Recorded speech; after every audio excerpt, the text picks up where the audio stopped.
चलो बेटा, अब अभी तक अपना फर्स्ट चैप्टर के अंदर लास्ट टॉपिक बाकी है। लास्ट टॉपिक कौन सा है? Functional areas of management. कौन सा है last topic? Functional areas of management. Basically functional areas of management को चार पार्ट के अंदर डिवाइड किया हुआ है। पहला है मार्केटिंग मैनेजमेंट, दूसरा है ह्यूमन रिसोर्स मैनेजमेंट, तीसरा है फाइनेंस मैनेजमेंट और लास्ट है प्रोडक्शन मैनेजमेंट। आज हम लोग बेटा फर्स्ट टॉपिक स्टार्ट करेंगे मार्केटिंग मैनेजमेंट। अब मार्केटिंग मैनेजमेंट क्या होता है?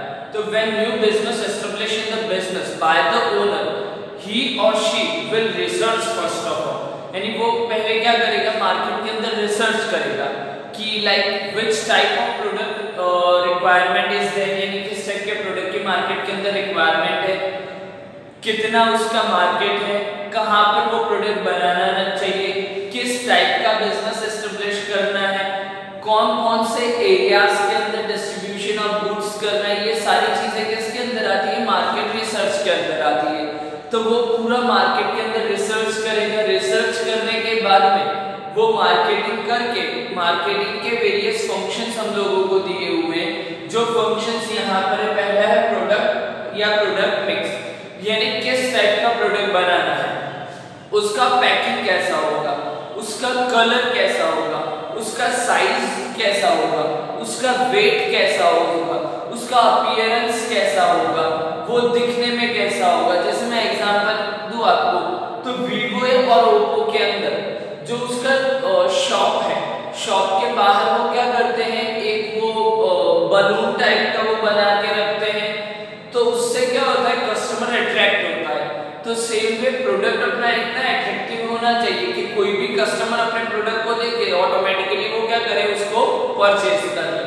सेकंड बेटा एक्चुअली प्राइस है। एक्चुअली सेकंड अपने को क्या दिया हुआ है? प्राइस दिया हुआ है, लेकिन मैंने ऊपर नीचे लिखा हुआ है, तो कोई बात नहीं, हम पहले डिस्ट्रीब्यूशन देख लेते, जो ऑलरेडी हमने 11th चैप्टर में भी 11th स्टैंडर्ड में भी किया हुआ है, चैप्टर नंबर 9 के अंदर। चैप्टर नंबर 9 के अंदर जो इंटरनल ट्रेड अपने को दिया हुआ था, वहां पर अपने को डिस्ट्रीब्यूशन सिस्टम दिया था कि पहले प्रोड्यूसर प्रोड्यूस करेगा, होलसेलर को देगा, होलसेलर रिटेलर को देगा और रिटेलर किसको देगा? कस्टमर को देगा। तो सेम वे यहाँ पर भी डिस्ट्रीब्यूशन सिस्टम वैसा ही है। It is totally dependent upon the owner of the business which type of distribution system he want to accept in his और हर बिजनेस। वो अपने बिजनेस के अंदर किस टाइप का डिस्ट्रीब्यूशन सिस्टम चाहता है, वो किसके ऊपर डिपेंड करेगा? तो ओनर के ऊपर डिपेंड करेगा। लाइक प्रोड्यूसर क्या करेगा? डायरेक्टली रिटेलर को देगा, रिटेलर कस्टमर को दे देगा। नेक्स्ट आपको दिया हुआ है बेटा price. Price is the important thing. जब भी बिजनेस एस्टैब्लिश करते हो या कोई भी प्रोडक्ट मार्केट के अंदर लॉन्च करते हो, तो क्या मैटर करता है? प्राइस मैटर करता है। अभी मान लो कि मैं 3 प्राइसेस आपके सामने रख रहा हूं। एक है 3 रुपीज, दूसरा है 100 रुपीज और तीसरा है 5000 रुपीज। मान लो कि अलग अलग टाइप के शैम्पूस मार्केट के अंदर मिलते हैं। 3 रुपए के छोटे छोटे पाउचेस है। No doubt as a middle class हम भी परचेस करते हैं, लेकिन हम मे बी 100 रुपीज का भी परचेस कर सकते हैं और करते भी होंगे। लेकिन जो गरीब लोग हैं वो क्या करेंगे? 3 रुपए वाला परचेस करेंगे।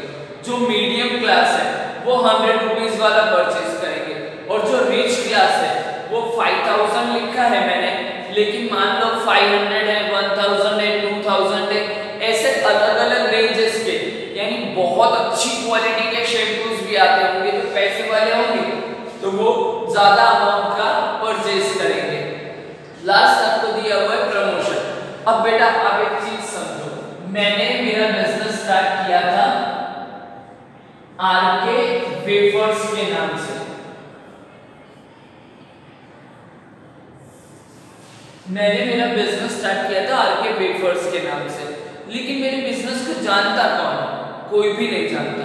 तो उसके लिए मुझे क्या करना पड़ेगा? I have to make different types of advertisement, I have to distribute different types of pamphlets, newspapers के अंदर एड्स देना पड़ेगा, टीवी के अंदर एडवर्टाइजमेंट करना पड़ेगा।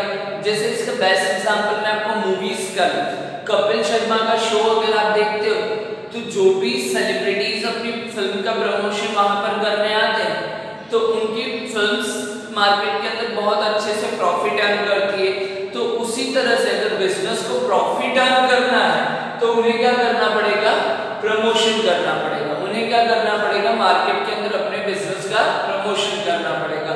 ये पूरा का पूरा बेटा डिटेल के अंदर आप लोगों को सेम जो जो चीजें मैंने आपको बताई है सारी मार्केटिंग मैनेजमेंट के अंदर टेक्स्ट बुक के अंदर अवेलेबल होगा। एक बार गो थ्रू कर लेना, डाउट हो तो मुझे पूछना। नेक्स्ट टॉपिक अपने को दिया हुआ है ह्यूमन रिसोर्स मैनेजमेंट। अब ह्यूमन रिसोर्स मैनेजमेंट यानी होता क्या है, मेनली बेटा बिजनेस के अंदर बिजनेस को रन करने के लिए हमें असेट्स की रिक्वायरमेंट होती है, जैसे land, building, furniture, machinery, vehicles etcetera etcetera.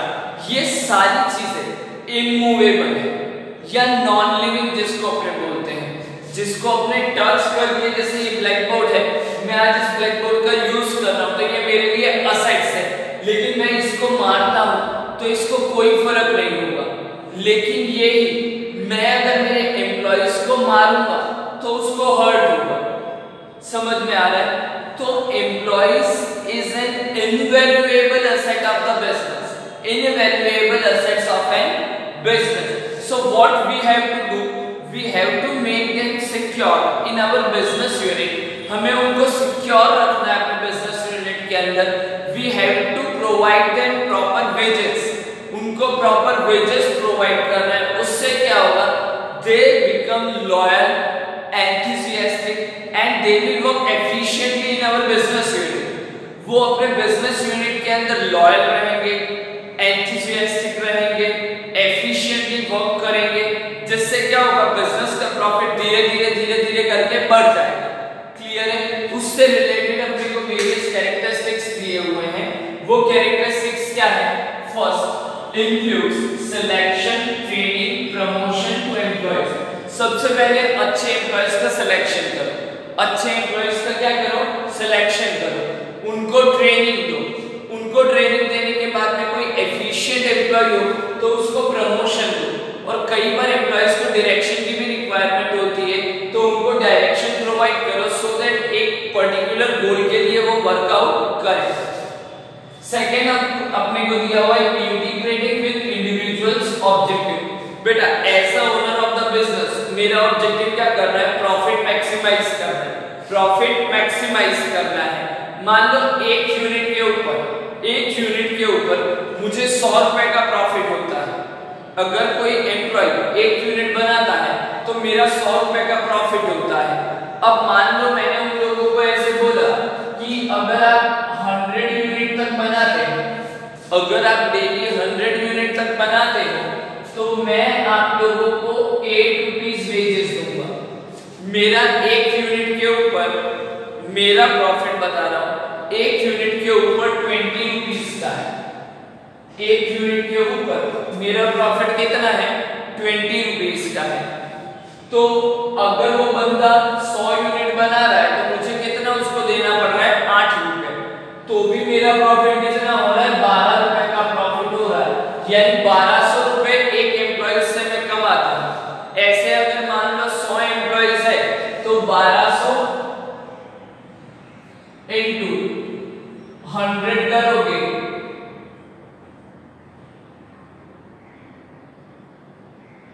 तो पर डे 1,20,000 का प्रॉफिट होगा मेरा, पर डे इतना होगा। अब देखो बेटा, अगर मैं ऐसे बोलूं, अगर आप 101 यूनिट बनाते हो, जो एक यूनिट एक्स्ट्रा आपने बनाई है, जो एक यूनिट एक्स्ट्रा आपने बनाई है, तो वो एक्स्ट्रा यूनिट के ऊपर 9 रुपए में आपको दूंगा। अब मान लो वो एम्प्लॉय ने 10 यूनिट एक्स्ट्रा बनाई है तो मैं उसको कितने रुपए दे दूंगा, 90 रुपीज दे दूंगा। मैं उसको 90 रुपीज दे दूंगा, लेकिन तो भी मेरा 10 यूनिट के ऊपर कितना प्रॉफिट हो रहा है, 11 रुपए का तो प्रॉफिट अभी भी हो रहा है। यानी मेरे ऑब्जेक्टिव को मैंने क्या कर दिया, इंडिविजुअल ऑब्जेक्टिव के अंदर कन्वर्ट कर दिया। थर्ड अपने को दिया है employees are valuable assets of the business. Employees क्या होते हैं, वैल्यूएबल एसेट्स होते हैं बिजनेस के। उनकी केयर करना जरूरी है, उनकी डिजायर्स, उनकी फुलफिलमेंट ऑफ सैलरी या जो भी उनकी रिक्वायरमेंट्स है वो हमें फुलफिल करनी है। चलो बेटा, फोर्थ पॉइंट क्या दिया हुआ है, ट्रेनिंग हमें अपने एम्प्लॉइज को क्या करना है, प्रॉपर ट्रेनिंग प्रोवाइड करना है। With the help of training उनका क्या होने वाला है, डेवलपमेंट होगा, और अगर उसका डेवलपमेंट होता है तो वो बिजनेस के अंदर एफिशिएंटली वर्क करेगा और बिजनेस के ऑब्जेक्टिव के लिए रन करेगा। नेक्स्ट आपको दिया हुआ है इवैल्यूएशन ऑफ राइट पोजीशन। हमें एम्प्लॉइज के वर्क के हिसाब से उसको पोजीशन प्रोवाइड करना है। जितना एफिशिएंट एम्प्लॉय होगा उतना एफिशिएंट यानी उतनी राइट प्लेस यानी हायर पोजीशन हम उनको प्रोवाइड करेंगे। वो कब होगा बेटा, जब वो एफिशिएंटली वर्क करेगा, इस तब होगा ये। Reduce labour turnover ratio. अगर मान लो बेटा किसी एम्प्लॉइज की हमने सैलरी डिसाइड की थी 20,000, हमने किसी एम्प्लॉइज की सैलरी डिसाइड की थी 20,000 और वो कंपनी में वर्क कर रहा है, बहुत एफिशिएंटली वर्क कर रहा है, हम उसके काम से यानी सेटिस्फाइड हैं। अब अगर वो डिमांड कर रहा है कि सर मेरी एक्सपेंसेस बहुत ज्यादा है, मेरी रिक्वायरमेंट 25,000 है, अगर सर आप मुझे 25,000 का पेमेंट करोगे तो मैं रह पाऊंगा, अदरवाइज मुझे आपका बिजनेस छोड़ के जाना पड़ेगा। तो as a owner of the business अगर मैं मेरे लेबर टर्नओवर रेशियो को कंट्रोल नहीं करूंगा, देखो बेटा लेबर टर्नओवर रेशियो रिड्यूस करने का मतलब एम्प्लॉय कम छोड़ के जाए, बिजनेस में से एम्प्लॉय कम छोड़ के जाए। क्यों ऐसा करना पड़ता है, क्योंकि जब हम रिक्रूटमेंट करते हैं तो उनका पहले सिलेक्शन करते हैं, उनको ट्रेनिंग देते हैं, उनका डेवलपमेंट करते हैं, उनकी एफिशिएंसी को इम्प्रूव करते हैं। ये सब करने के बाद में, इतना खर्चा करने के बाद में अगर एम्प्लॉय छोड़ के चला जाता है तो वो हमारे लिए लॉस होता है। तो हमें क्या करना है, उसकी रिक्वायरमेंट अगर 25,000 है तो हम बोलेंगे कि ठीक है भाई हम आपको 25,000 देने रेडी हैं, लेकिन ऑन पेपर 20,000 आपको बताएंगे, लेकिन आपको मिलेगा 25,000, 5,000 हम आपको कैश प्रोवाइड करेंगे। लास्ट आपको दिया हुआ है boost enthusiasm and efficiency in employees. अब बेटा बट ऑब्वियस सिंपल है, 20,000 था अब उसको 25,000 मिल रहा है, तुरंत वो एंथुसियास्टिक हो जाएगा, मोटिवेटेड हो जाएगा, यस अब मेरे को और अच्छे से काम करना है, तो मेरी सैलरी 25 से क्या होगी 30,000 हो जाएगी, 30,000 से 35,000 हो जाएगी। इस तरह से उनके अंदर एंथुसियाज्म क्रिएट करना है। No doubt salary secondary aspect है, लेकिन उनकी मोरल वैल्यूज, उनकी लॉयल्टी, उनके अंदर की जो एफिशिएंसी है उससे रिलेटेड हमें क्या करना है, उनको वर्क देना है, तभी वो क्या करेगा, एफिशिएंटली वर्क करेगा और बिजनेस सक्सीड करेगा। क्लियर है बेटा इतना?